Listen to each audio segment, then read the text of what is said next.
So I've been in here a while, and I gotta say, it took me at least an hour to make the build video for the Broken Scepter. I wonder how long it's gonna take for me to make my top 5 melee weapons and their builds. Anyways, let's get into the video.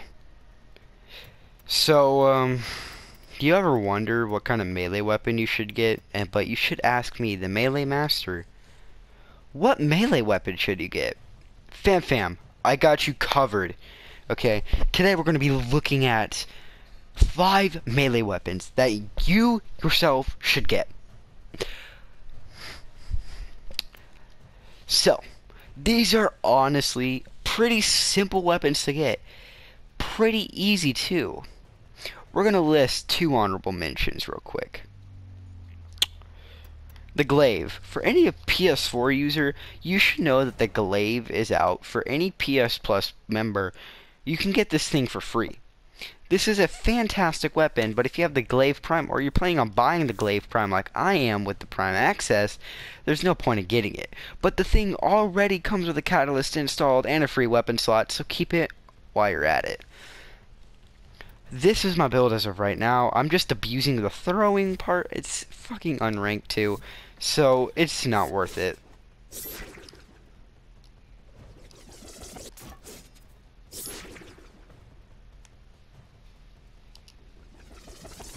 It's a stylish weapon, that's for sure.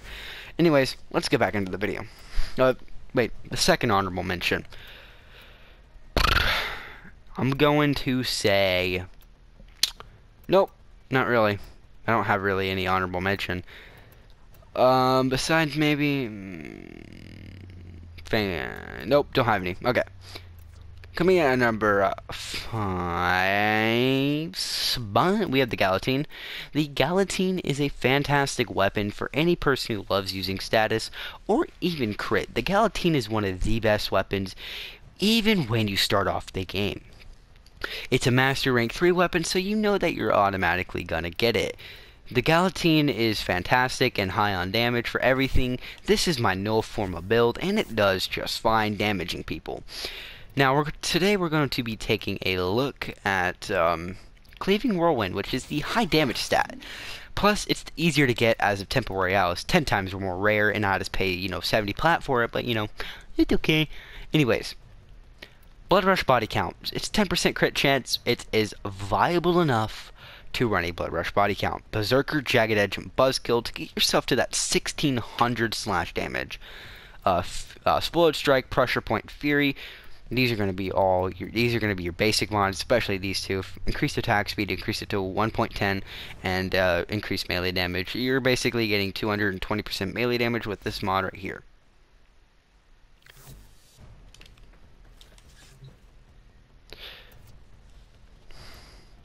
Level 95 Corrupted Heavy Gunner.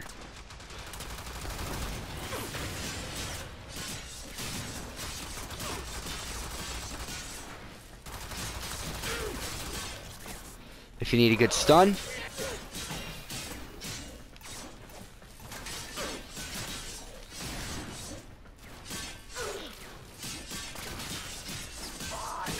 decent damage. Yep, and he died from the slash. So, you know that the Galatine is already going to be a mid to late game viable weapon, depending on how you build. Next, I'm definitely gonna have to say the War.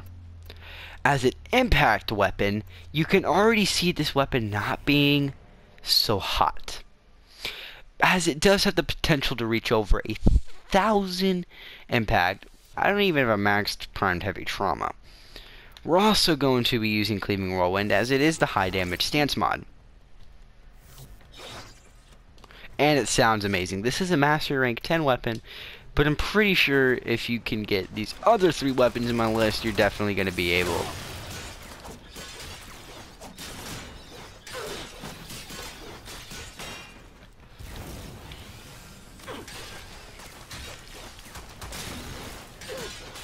As you see, already hitting a lot of damage. He's not going to die from the slash, sadly, but he's definitely going to die.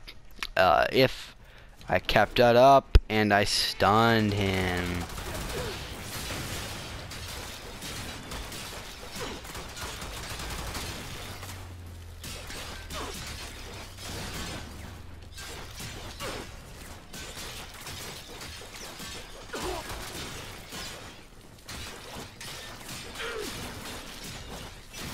Get that stun in there.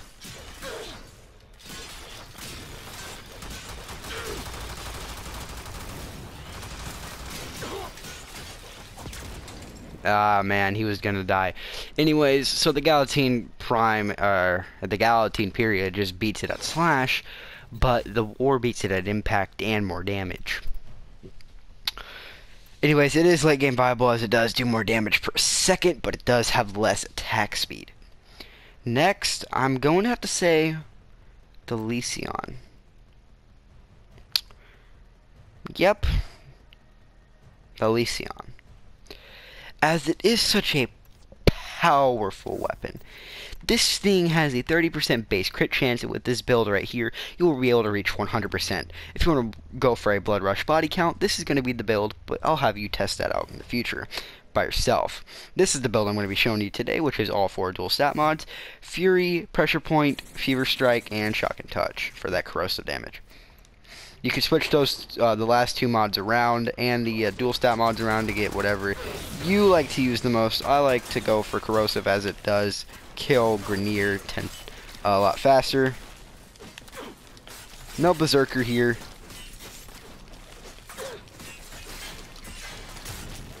Kills 10 times faster than those 2 heavy blades and attacks a lot faster, which means this thing is endgame viable. Coming at number 2, we have the Nikon Prim, tied with the Broken War. Yeah, the Broken War. So, we'll take a look at the Nikon Prime. We'll take a look at that thing's 2 builds. This thing does have the capability of reaching over 1,000 slash, only with Rending Strike. I don't even have Rending Strike, and this thing goes over 1,000 slash. Which means you already know for a fact that this thing is going to be good. Now we're going to be using Blind Justice, but Tranquil Cleave and Decisive Judgment opens up enemies for finishers. But this thing, the Blind Justice mod, is just so much fun.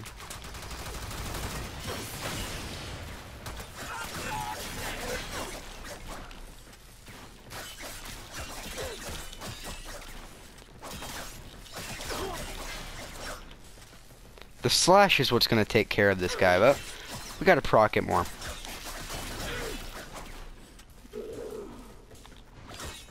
So yeah, that's the Nikon Prime. This thing is powerful. And I underestimated this thing, but the Nikon Prime, god damn, is this thing such a powerful weapon. Here's our status build. We have Decisive Judgment on it, but what I think I'm going to do is I'm going to put Blind Justice on it. Decisive Judgment is personally my favorite Nikon stance. It's just so much fun to use, but it's just not good enough unless you go for that finisher, which you only have a chance to get the finisher in that stance mod. With Tranquil Cleave, you do have that one melee stance, which guarantees you a finisher, which is why it's good, but... So that immediately tossed him, but you're going to see that when I proc Corrosive on this guy,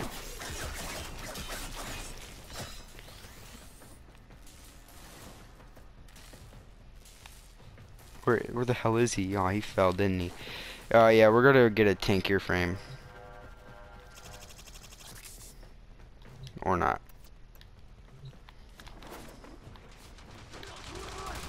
We're gonna do this.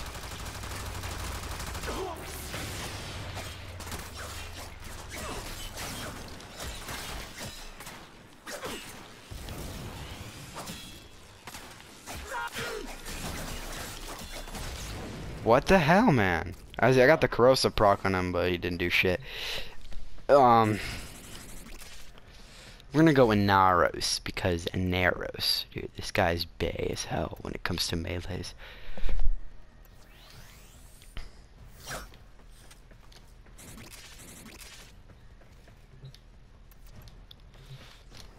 He's tanky. He's all sorts of tankiness.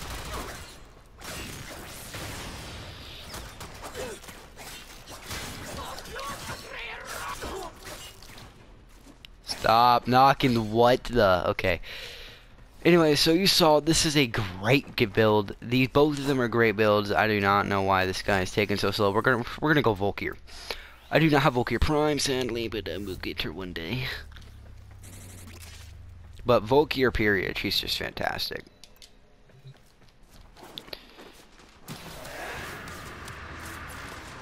Oh hell no, boy.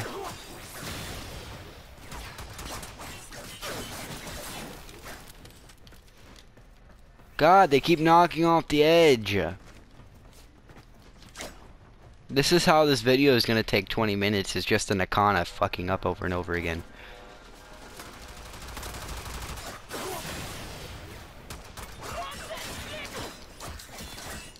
The button mash on this melee weapon is personally not my favorite.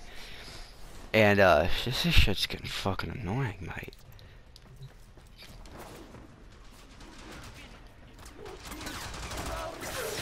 I didn't even get energy! Oh my, I'm an idiot.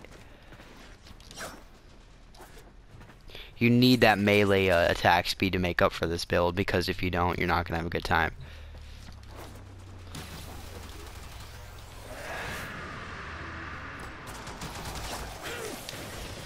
Please stun him, Volkir. You know what? Fuck it. I'm not even gonna fucking try this shit. Anyways, so yeah, that's the melee build. Believe it or not, this build does do a lot of damage, except the Iconic Prime keeps fucking throwing them off the edge, so I can't do shit. Anyways, coming, our tied spot is the Broken War. The Broken War is always been one of my favorite melee weapons. Vengeful Revenant, Crimson Dervish, who honestly cares? It's, even though it has a 15% crit chance, it can still be viable for a Blood Rush body count build.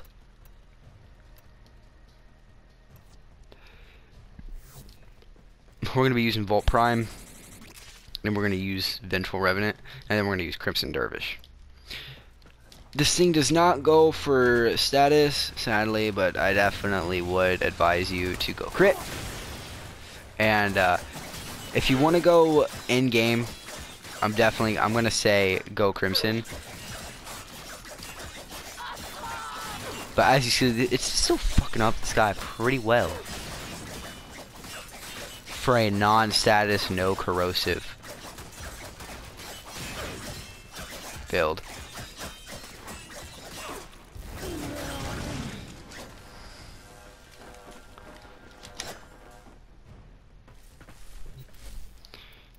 Next we're gonna Broken War, or not Broken War, Crimson Dervish, and then we're gonna show you that this weapon can one-shot people. Well, not one-shot, but fairly well do a ton of fucking damage.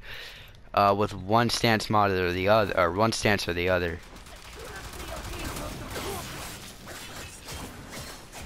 You have to get Berserker on this weapon, or else you're not gonna have a fun time using this button mash.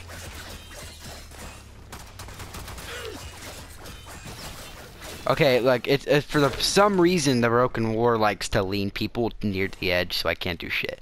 Anyways, let's test out the end game stance.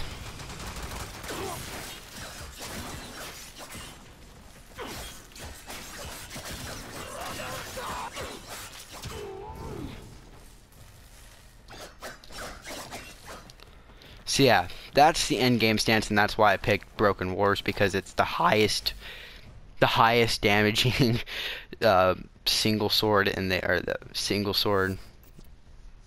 game. Crimson Dervish, great weapon. Coming at number 1, it's an obvious reason, Galatine Prime. This is one of the best melee weapons in the game. Ever since Galatine Prime came out, it's been the best heavy blade. We'll be using Tempo, and we'll also be using Cleaving Whirlwind, because it does so much damage you don't even need cleaving. You can use Tempo.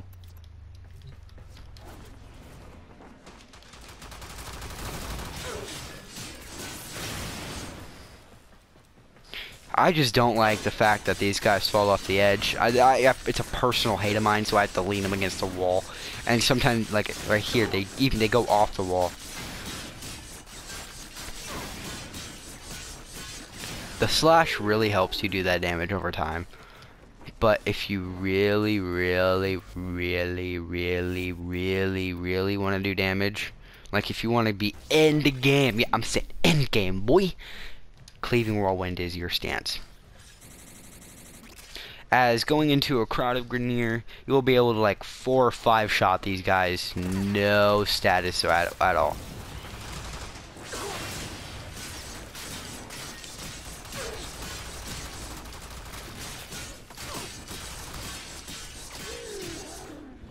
Yeah, that is the Gallatin Prime, or that is my top 5 melee weapons. If the video took long, I'm so sorry. It's, you know, the Nakana Prime likes to be a derp sometimes, but hopefully you guys enjoyed the video. Please leave a like, and please subscribe. It would make my day. Peace out.